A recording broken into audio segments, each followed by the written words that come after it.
Good evening. Good evening. Thank you very much. Thank you for your service. Obviously, you guys give of yourselves to do what you're doing. The community, I think we recognize that now that the political juice has been sucked out of the mass distraction, that we have to move forward. And one of the things I wanted to thank you for tonight was the resolution, the non-discrimination resolution, the CRT deal, because it's happening. And as a parent, I speak to other parents. There's a few things that we don't want. I'm biracial.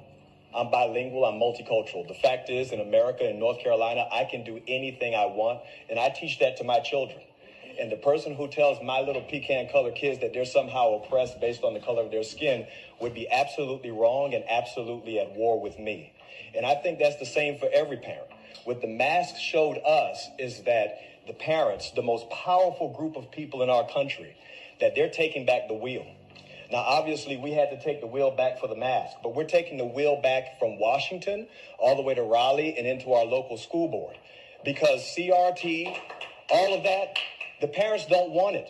It's a big fat lie. There's not one, if you believe in CRT, I want to tell you you're a liar. Because that means you look at your black neighbor and say that they're oppressed, and you look at your white neighbor and say that they're evil, regardless of the experience that you've had with them. And we're not going to do that. The parents in the United States of America, right here in North Carolina and Cabarrus County, we know that's not true because we believe the lives we live. The fact is, I've been a business owner right here in North Carolina, and I deal with white people, black people, Hispanic people. My children deal with everybody. And the racism is only happening at the government level and on the media. The fact is, you have racists, and you can't even find them hardly. You just hear the stories about them. But this is what we're dealing with.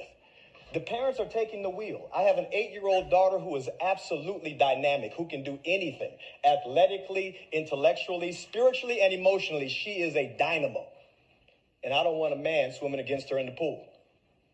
The fact is, I don't want her playing against boys in soccer. I don't even let my sons rough her up. Do you think I'm going to let your son rough her up?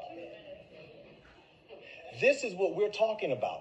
Policy going back to the parents. Because if you think people who love America are willing to fight for it, you haven't met parents yet. Because I'm telling you, parents will go further down any street than anyone who loves their country alone. My name is Brian Echevarria. I thank you for your service, and we're taking back the wheel. Thank you.